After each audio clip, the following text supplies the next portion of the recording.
Louange à Allah. Louange à Allah qui a élevé l'univers. Je le remercie et le loue pour ses bienfaits et sa générosité. Je témoigne que nul n'est digne d'être adoré en dehors d'Allah. Il est unique et n'a pas d'associé. Et n'a pas d'égal dans sa justice, dans sa grandeur. Je témoigne que notre prophète Mohammed est son serviteur et son messager. Il a adoré Allah en secret et en public. Qu'Allah le couvre de ses éloges, lui et ses proches.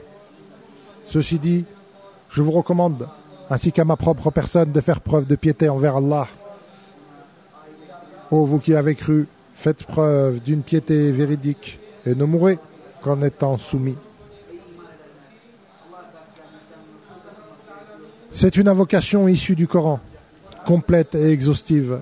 Elle est composée de quelques mots seulement, mais ses sens sont immenses.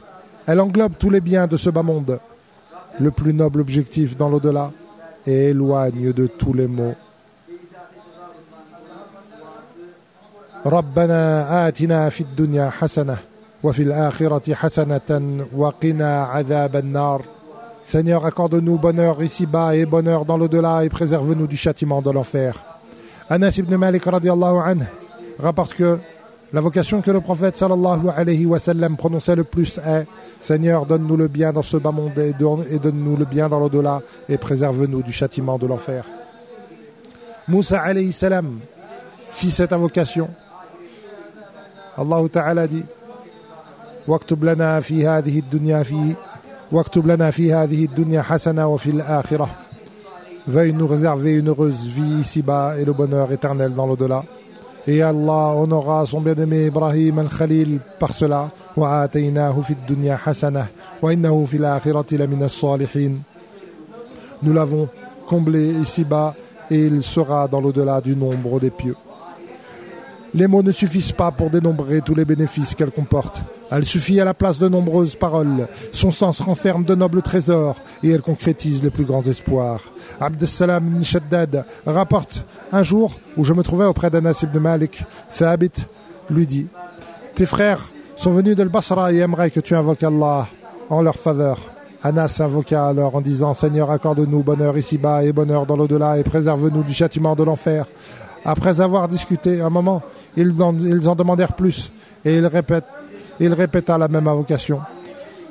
Puis leur dit « Si Allah Ta'ala vous accorde le bonheur dans ce bas monde et le bonheur dans l'au-delà et qu'il vous préserve du châtiment de l'enfer, il vous aura accordé tous les biens. » Ata radiallahu anhu, Ata rahimahullah rapporte Abdurrahman ibn Auf radiallahu anhu accomplissait le tawaf. Un homme le suivit pour entendre les invocations qu'il disait. Il l'entendit dire Rabbana atina fid dunya hasana wa fil akhirati hasana wa qina adhaban nar. Seigneur, accorde-nous bonheur ici-bas et bonheur dans l'au-delà et préserve-nous du châtiment de l'enfer. Lorsqu'il finit, l'homme lui demanda Je t'ai suivi et je ne t'ai entendu dire autre chose que cela. Il répondit Cette invocation n'englobe-t-elle pas tous les biens? Méditer cette invocation, son éloquence et la profondeur de ses mots permet de comprendre comment la vie d'ici-bas et celle de l'au-delà sont complémentaires en islam. Cela nous montre également qu'elles ne sont point en opposition. Ce bas monde est un chemin, l'au-delà en est la destination. Lors de la vie d'ici-bas, l'homme sème, construit et cultive. Dans l'au-delà, il récolte et cueille les fruits arrivés à maturité. Dans ce bas monde, il ferait des provisions et accomplit le bien. Dans l'au-delà, il obtient récompense et bonté. Ce bas monde est un lieu de passage et de traversée. L'au-delà est le lieu de son bonheur et de ses joies. Cet équilibre entre ces deux demeures est le paradigme des gens sages et la voie de leur salut. Hanzala al-Usaydi rapporte J'ai rencontré Abu Bakr qui me demanda Comment vas-tu, Hanzala? Et je lui ai répondu Je suis devenu un hypocrite. Il s'exclama Subhanallah, que dis-tu?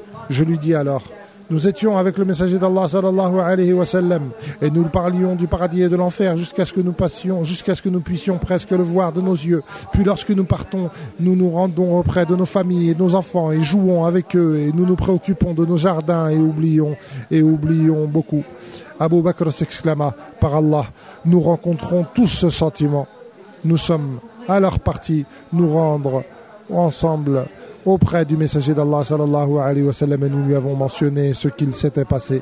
Le messager d'Allah sallallahu alayhi wa sallam lui dit: ô Hanzala, par celui qui détient mon âme entre ses mains, si vous étiez toujours comme vous l'êtes avec moi, les anges vous serreraient la main où que vous vous trouviez, dans vos lits ou dans les rues.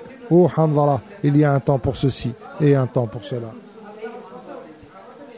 Celui qui chemine vers son Seigneur connaît la véritable valeur de la vie d'ici-bas et de celle de l'au-delà. Il accorde dans son cœur la place qui convient à chacune d'entre elles. Il demande à son Seigneur le bonheur dans ce bas monde et ce qui le renferme de meilleur, mais son cœur est rempli par l'évocation de l'au-delà, qui reste son premier objectif en plus d'être sa destination. C'est le but qu'il recherche à atteindre par ses paroles comme par ses actes. Il représente pour lui l'endroit de la grande réussite. Dans la traduction du sens des versets, il est dit: mes serviteurs qui avez la foi, craignez votre Seigneur. À ceux qui font le bien ici-bas est réservé une généreuse récompense dans l'au-delà. Et dans la traduction d'autres versets, il est dit que celui qui par ses œuvres désire la récompense de l'au-delà sache que nous multiplierons sa récompense. Quant à celui qui aspire uniquement au plaisir terrestre, nous le laisserons en jouir, mais il n'aura aucune part aux délices de l'au-delà. Celui dont le cœur n'évoque pas l'au-delà et qui ne se soucie pas de sa destination ni de son devenir, fait de la beauté éphémère de ce bas monde le plus grand de ses désirs, le plus important de ses soucis, son ultime motivation et le seul objet de ses avocations. Dans la traduction du sens des versets, il est dit: êtes-vous satisfait de cette vie au point de la préférer à la vie éternelle? Les plaisirs terrestres sont pourtant insignifiants par rapport aux délices de l'au-delà. Le messager d'Allah sallallahu alayhi wa sallam a dit: celui qui fait de l'au-delà à son but, Allah place la richesse dans son cœur et organise ses affaires, et le monde viendra à lui, qu'il le veuille ou non. Et quiconque fait de ce bas monde son objectif, Allah le fait craindre la pauvreté, désorganise ses affaires et n'obtiendra de ce bas monde que ce qui est écrit pour lui. Ce hadith est rapporté par At-Tirmidhi. Allah a blâmé celui qui ne lui demande que ce qui concerne la vie terrestre et se détourne de l'au-delà. Il est des hommes qui disent: Seigneur, accorde-nous des faveurs dans l'au-delà, tes faveurs ici-bas. Ceux-là n'auront aucune part à la vie éternelle. Ibn Abbas radiallahu anhu rapporte à ce sujet: lorsque certains bédouins arrivaient au pèlerinage, ils invoquaient en disant: fais de cette année une année pluvieuse et fais de cette année une année fertile pour les terres et les troupeaux. Ils n'évoquaient rien concernant l'au-delà. Allah a donc révélé: فَمِنَ النَّاسِ مَنْ يَقُولُ رَبَّنَا آتِنَا فِي الدُّنْيَا وَمَا لَهُ فِي الْآخِرَةِ مِنْ خَلَاقٍ. Il est des hommes qui disent: Seigneur, accorde-nous tes faveurs ici-bas. Ceux-là n'auront aucune part à la vie éternelle. Le bien dans ce bas monde englobe la réussite, le bonheur, la subsistance, se satisfaire de ce que l'on possède, un vaste foyer, un bon époux ou une bonne épouse. Ceux qui connaissent Allah ne doutent pas que le bienfait de ce monde que les bienfaits de ce bas monde sont plus grands. Ceux qui connaissent Allah ne doutent pas que le plus grand bienfait de ce bas monde, son plus grand plaisir, sa joie et son bonheur sont de connaître Allah, de l'aimer, de revenir à lui et de compter sur lui. Et il n'y a pas de vie meilleure que celle-ci, ni de bonheur plus grand en dehors de celui du paradis. Parmi les biens de ce bas monde, il y a le fait de s'apercevoir des bienfaits dont Allah t'a comblé et de sa bonté envers toi, et de le reconnaître et de le remercier. À ce sujet, il est dit: celui qui reçoit un cœur reconnaissant, une langue évoquant Allah et un corps patient aura certes reçu le bien dans ce bas monde et l'au-delà et sera préservé du châtiment de l'enfer. Celui qui médite sur les bienfaits qu'Allah lui a accordés et par lesquels il l'a favorisé aux autres appréciera le bien dans ce bas monde à sa juste valeur. Le messager d'Allah sallallahu alayhi wa sallam a dit: regardez ceux qui sont plus bas que vous et pas ceux qui sont plus hauts de vous, ceux qui sont au-dessus de vous. Cela vous empêchera de dénigrer les bienfaits dont Allah vous a comblés. L'un des plus grands bienfaits de ce bas monde accordé par Allah est qu'il bénisse nos enfants, les guide et les rende pieux. L'un des biens de ce bas monde que presque personne ne peut ignorer est de profiter de la sécurité, de la santé et de sa subsistance. Le bon comportement aussi fait partie des biens de ce bas monde et permet d'obtenir les plus hauts degrés du paradis. Et parmi les bienfaits de ce bas monde, il y a le fait qu'Allah protège ses serviteurs lors des épidémies en leur facilitant les remèdes et les vaccins. Parmi les bienfaits de ce bas monde, il y a Donc, ces remèdes qu'Allah Ta'ala nous accorde et nous facilite, de nombreux efforts ont été fournis pour protéger de cette épidémie qui a envahi toute la planète à notre époque et qui a porté préjudice à la santé des êtres humains et à leurs affaires religieuses et terrestres. Les vaccins qui ont été validés par les autorités et dont l'efficacité a été prouvée sont utiles par la permission d'Allah et protègent par la protection d'Allah.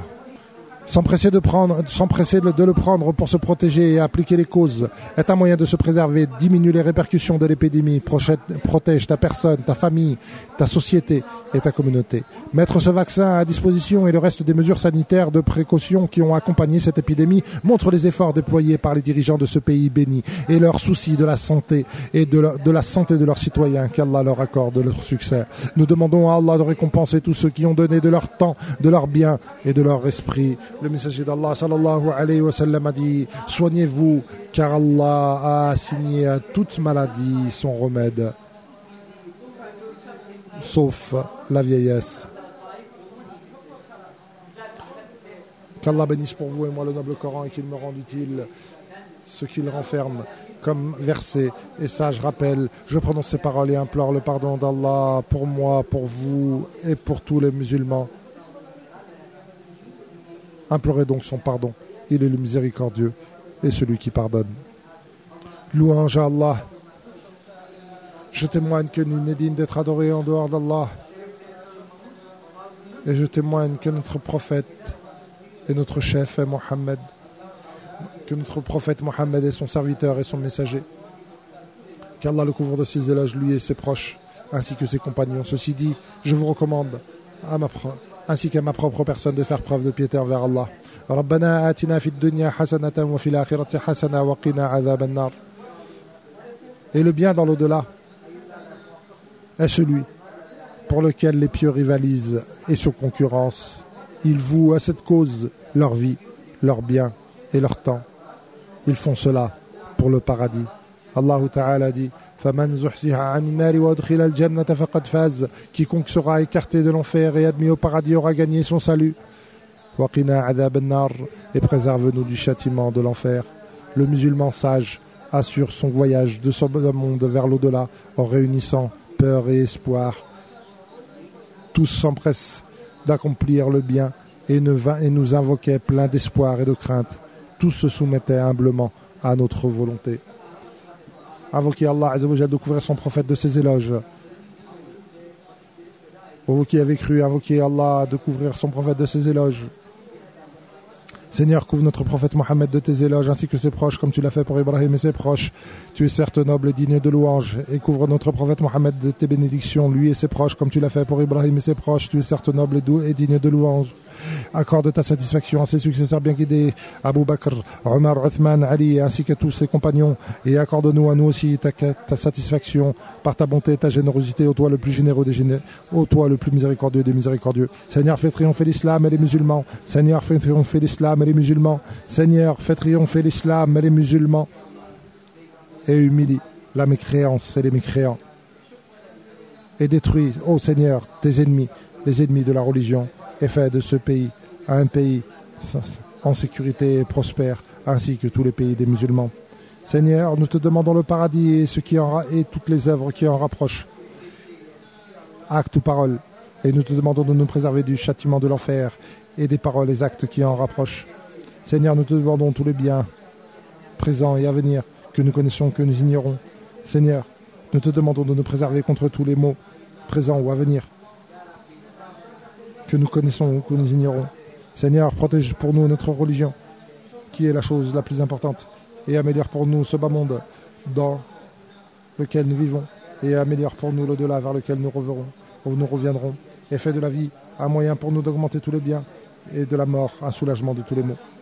Seigneur, accorde-nous les clés de tous les biens, et nous te demandons les plus hauts degrés du paradis au Seigneur de l'univers. Seigneur, aide-nous et n'aide pas contre nous. Accorde-nous la victoire et pas la victoire contre nous. Seigneur, ruse pour nous et ne ruse pas contre nous. Guide-nous et facilite-nous la droiture et accorde-nous la victoire contre ceux qui ont été injustes envers nous.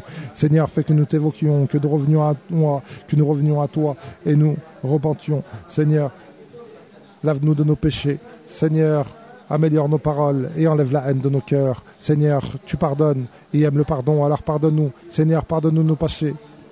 Seigneur, pardonne-nous nos péchés, ceux que nous avons retardés ou que nous avons avancés. Seigneur, nul n'est digne d'être adoré en dehors de toi. Guéris nos malades, accorde la miséricorde à nos morts et soutiens-nous. Seigneur, nous te demandons de nous protéger contre la disparition de tes bienfaits et contre l'arrivée soudaine de ta colère. Seigneur, préserve-nous contre la paresse, contre la peur et contre la sénilité. Seigneur, améliore pour nous toutes nos affaires et ne nous livre pas à nos propres personnes, ne serait-ce qu'un instant. Seigneur, accorde-nous tes bénédictions et ta générosité et accorde-nous ta subsistance. Ô Seigneur de l'univers, Seigneur, accorde à notre gouverneur, guide notre gouverneur pour qu'il accomplisse ce que tu aimes et que tu agrées. Seigneur, et facilite aussi à son successeur d'accomplir tout ce que tu aimes.